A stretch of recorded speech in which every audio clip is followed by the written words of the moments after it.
twifuje ko byibura wagira akantu wakora ko kubasetsa gira akantu wakora abantu bakurikiye Kiroso Filime TV nabo basekane n'abandi nkuko warangije umwaka uri umustar wa mbere mu bashinzwe gususurutsa no kunezeza imbaga y'abantu.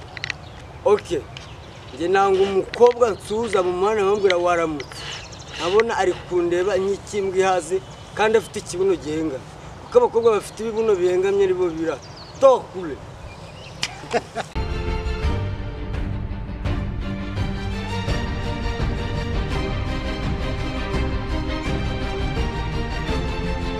Kiroso Filime TV. Yes. Reka nongere mbasuze kandi abakurikiye Kiroso Filime TV abari kuri kamera zayo mbabwira ngo ni ikaze kuri mwese ni ikaze kuba dukurikiye ntibasuhuza kandi muracyari kumwe na MC Peter umwe muri benshi mbabwira ngo muraho twari tubakumbuye twabagendero nanone twongera kubagerera kuri wa mustari muzi twifuza uno munsi kugira ngo aze kubaganirira twinjire mu buzima bwe bwa buri munsi mu mbere y'uyu munsi ko mumubona mbese ni muntu kireka tumushyikirize mikoro za Kiroso Filime TV maze atangire abibwira.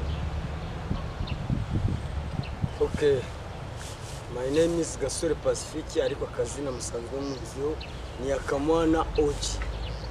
So ndi umusitari ku rwego rwo hejuru muri iki gihugu muranzi ndi umuprofesiyoneri ku rwego Covid ndazanye yicarira hano niba ari agacupa nkakamirira hano n'agasigareti kabiri ndi kwirebera ibiti urabona hari ibigori hari amateke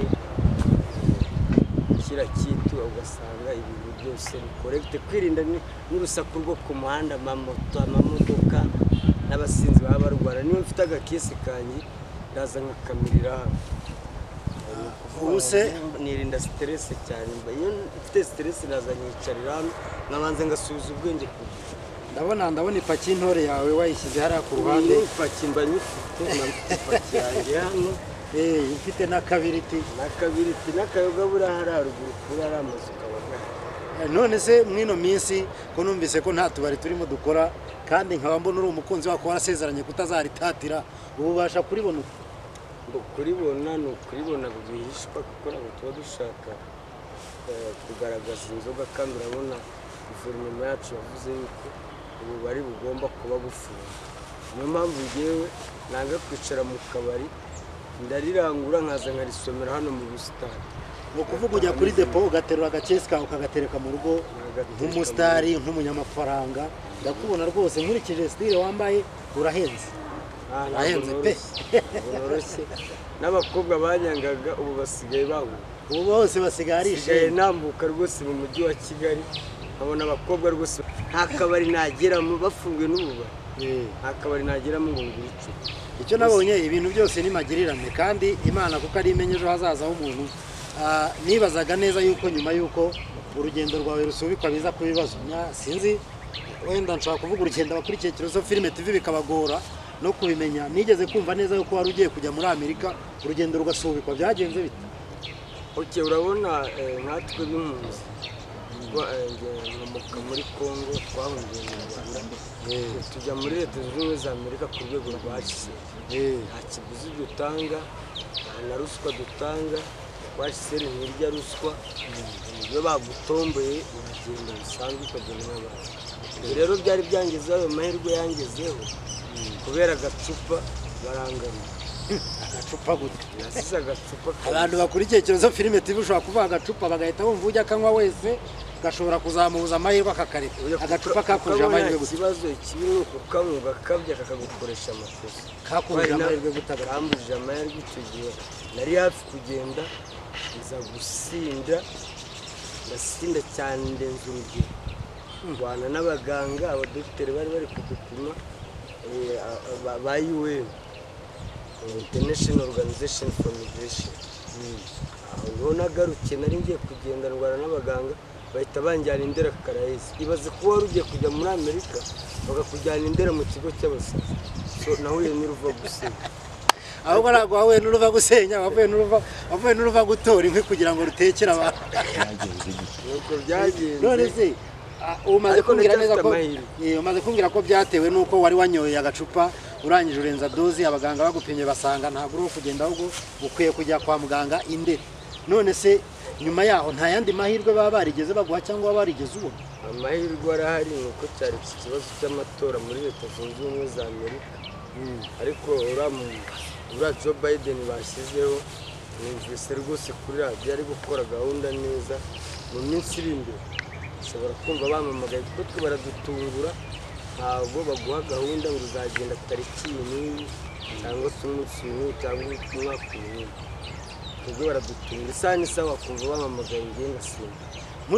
nkurikije yakatuzi nk'abanyarwanda muri media muri entertainment yakatubona udususurutsa yakutunezeza, ese urumva wongeye kubona ayo mahirwe ndetse ibyo byago ku banyarwanda kuko ni amahirwe kuri wowe ugiye muri Amerika ariko ku banyarwanda ni ibyago kuko baba bahombye mu musitari wabo sinzi, ese uramutse ugeze muri Amerika wakomeza gukinirayo zino movie ujye ukina tukazibona?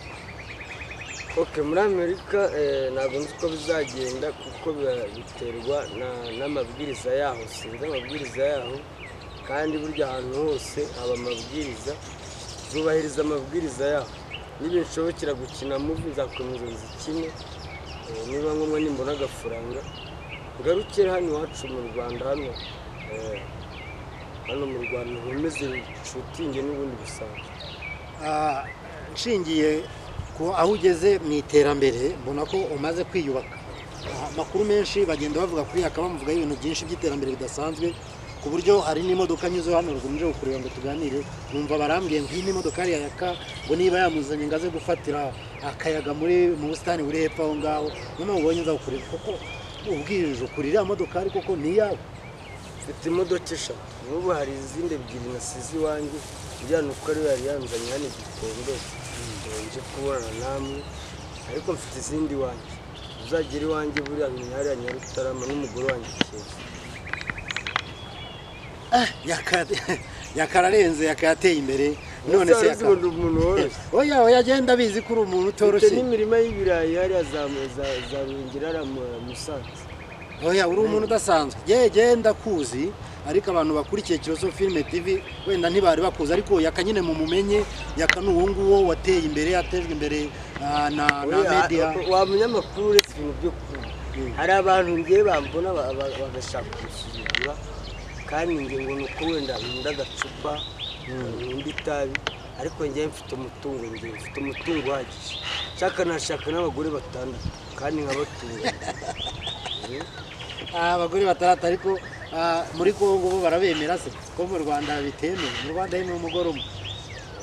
Muri Kongo wabatunga, muri Kongo upfa kuba ufite icyo batungisha muri Kongo biremwe. Warongora bushaka kandi ukabatuza ahantu hamwe bakegera, umunsi ukarara hano ejo ukarara ku wundi ukaba ugenda uzengurukiye ibipangu byawe kandi buri mugore afite igipangu. Kandi rimwe na rimwe ukabahamagara ukabicaza hamwe ukababwira ntihazagire ufuye mwese ndi umugabo wanyu kandi mwese mbakunda kimwe, bakagendera kuri discipline. Yakandi umva muri Kongo noneho barasohoje rya sezerano ryanditse muri Bibiliya. Ari Bibiliya niba ari ntagatifu nimba ari yera handitseho ngo mu minsi y'imperuka ngo abagore 7 bazajya baba ku mugabo umwe ngo abitirirwe gusa bo bitunge banamutunga. Biterwa n'ubushobozi, ubushobozi nawe wabikutaho. Biragoye ntabwo ugiye nabishobora hano mu Rwanda sinabibona rwose. Musipita sinabishobora. Urumva rero abakurikiye Kiroso Film TV ndagira ngo mbabwire ko yakana umuntu udasanzwe, yakana umuntu umaze gutera imbere kandi nta handi byaturutse. Numvise ko yabwiye ko yatangiye ibikorwa bya filime nyarwanda mu mwaka wa 2020. Aracyari mutoya ku burambe bw'igihe kuko amaze umwaka n'amezi agiye kuba 2 cyangwa 3. Aracyari mutoya ariko ibikorwa bye byarivugiye. Yakaniye nama wagira abantu nabo bumva bakeneye nabo gutera imbere. Abakeneye gutera imbere nanjye ibyo nakoze birenze uretse Imana gusa. Burya Imana iyo yagusize amavuta urazamuka byose Nyagasani. Birumvikana koko ubundi banga nakoresheje si amashuri. Urabizi muri iki gihe hari n'abantu rwose bakoresha abantu bize ukaba utarize ariko ufite imitungo yawe abantu bize bakaza kugukorera kandi utarize bitewe n'uko Imana yaguhaye akantu n'uko Imana yaguteje imbere ibyo byose byatuma uzamuka. Hari abantu rero bifuza kumenya Yaka aboneka ate, Yaka twamugeraho gute, ese ibikorwa Yaka arimo ni gute twamwegera ngo atugire inama, ni iki wafasha abo bantu? Okay, cyo nagira abantu bose inama muri rusange, icya mbere ni discipline no kubaha Imana. Malgré que insengero zidafungwa ariko ntiwabura aho usengera, aho uri hose Imana irakumva.